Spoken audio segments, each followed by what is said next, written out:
Antebellum is a genre-bending thriller that's been heavily marketed as possessing a secret or twist to its plot that will make watching the movie a lot more enjoyable if you know as little about what it entails before you do, which invariably means that you'd enjoy it even more had they not marketed that there was supposed to be a surprise coming at all, and then it would actually be a surprise instead of just mild curiosity as to the nature of the surprise. But, you know, whatever. Movie advertising has to grab you somehow. The internet means you can't just promise nudity because that's free now, so you either have to blow something up or promise a twist. Fine. Anyway, sing along. You know the words. I'm not gonna spoil the twist, but it's impossible to actually talk about what does and doesn't work in a movie without at least discussing elements of the plot, and that means the surprise twist's mechanics, which means you might figure it out. So if you were interested in watching this one and wanted a no-frills summary up front, in this case, I don't really know that this movie totally works, but it's really interesting. It takes really big risks and really big chances. It has a lot on its mind and features Janelle Monae practically running an acting decathalon to prove she has every bit the range for film that she has for music successfully. Plus the payoff is actually much stronger than the build-up, which is rare for an interesting but doesn't totally work movie. So whatever else I have to say about Antebellum, I will say that it's definitely worth you seeing. And then when you do, come back and watch the rest of this, because we all have bills to pay too.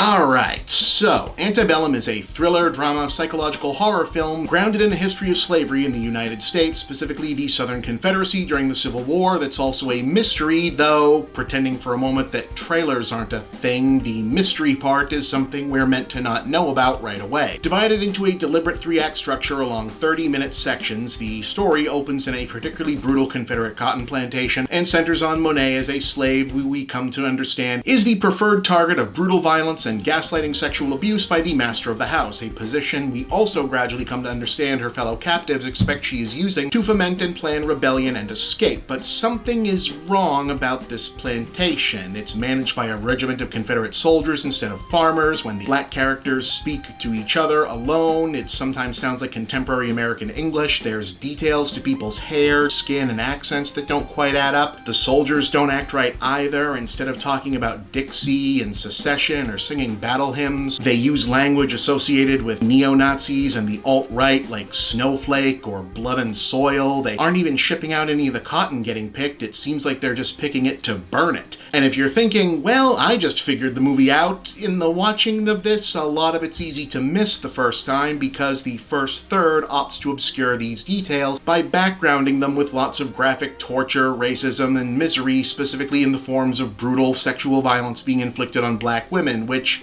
definitely commands attention, and I'm certainly not going to stand here as the white dude who presumes to be an authority on whether or not Gerard and his partner Christopher Renz, who co-wrote and co-directed the film, or Janelle Monae for that matter, did or didn't do right by the subject matter and oughtn't to have approached it, but I'm not 100% sure that going this hard in this specific vector ultimately fits with what the actual narrative through line and tonal arc of the film turns out to be. See, specifically about 30 minutes in, the film cuts ahead to the present day without explanation, where Monae is now playing a completely different, seemingly unrelated character, now a well-to-do, best-selling author, activist, and feminist anti-racist social justice lecturer with a beautiful daughter and devoted husband who's just jetting off to speak and promote her newest book at a Virginia political conference, while also meeting for dinner and drinks with her girlfriends played by Gabrielle Sidibe and Lily Cowell. Something seems to be off here, though, too, as she finds herself encountering strangely behaved, well, strangers at the hotel, along with discordious staff and a few people skulking around who appear to be played by actors we've already seen in Act 1. Most notably, Janelle Monae as a strange corporate headhunter who seems to be actively stalking her, and yeah, so this was already all in the trailers. Obviously, something fishy is going on here, and the story is probably being told out of sequence in order to make a point, so the question is, what's up? Is this a time travel movie? Is this a Black Mirror sort of simulation thing? Is it racist somewhere in time?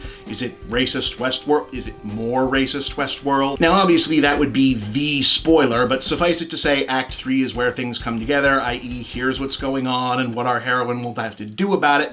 And look, regardless of the what's going on part, if you thought the second question wasn't going to be answered by let the politically outspoken young actress who also played Dorothy Pittman Hughes this year slaughter the shit out of cartoonishly evil bad guys representing stand-ins for everything that the target audience audience for this movie has spent the last 4 years seething in righteous anger against, learn to read the room a little better. And like I said up front, Monae is really good in the straight-up pitch-dark drama stuff in the first half. She's also excellent playing a character who, as far as she knows, is in some kind of light professional woman dramedy while the audience tries to figure out what the hell is going on in Act 2, and then she's a force of unrestrained firebrand catharsis when we drop back into wherever for Act 3, and it's time for her to be an over-the-top justice-serving action hero. Resolved. This woman can do it all. Put her in all the things. And look, not only is the payback power fantasy well executed enough to win back a lot of goodwill weakened by Antebellum's awkwardness in other spots, the specific aesthetic and subtextual politics underlining her character's ordeal/seizing the sword moment are fascinatingly of their moment to almost the point of self-parody, with the film seemingly committing in an absolute sincerity to a loudly rumbling undercurrent beneath the more general moral of racism equals bad, payback equals fun for the whole family that proclaims, actually, the master's tools, they tear down that master's house just fine, without a hint of irony, along with a hard-to-miss set of metaphor as action beats wherein stereotypical 21st century upscale class signifiers get repurposed into the literal survival skills for slave liberation.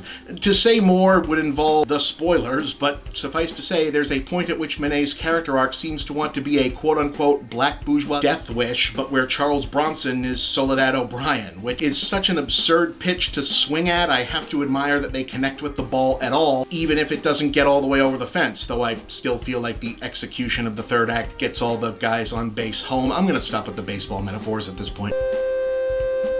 The main problem, honestly, seems to be the structure, though, or rather the fact that they went for a twist and so much drawn-out misdirection in the first place, rather than just saying what the premise was up front, or at least earlier than a full half hour into the movie, and then actually exploring the world that they created and the characters that inhabited it in full as characters instead of just pieces in a guessing game. The concept of where it eventually ends up is interesting enough and the payoff appropriately satisfying enough that retroactively the experience ends up feeling very satisfactory. But I also feel like watching it a second time might ring a little hollow because the first hour so focused on only concealing what's going on and making sure we remember that slavery was brutal as hell, especially on women. And again, as to that aspect, I don't know that it really fits as the first act to what ultimately turns out to have been aiming at ending as a big fist-pumping crowd pleaser. Like, not 100% the same thing, but Schindler's List and Inglourious Bastards, both great movies. Not sure they're supposed to be the same movie. All that having been said, Antebellum is compelling,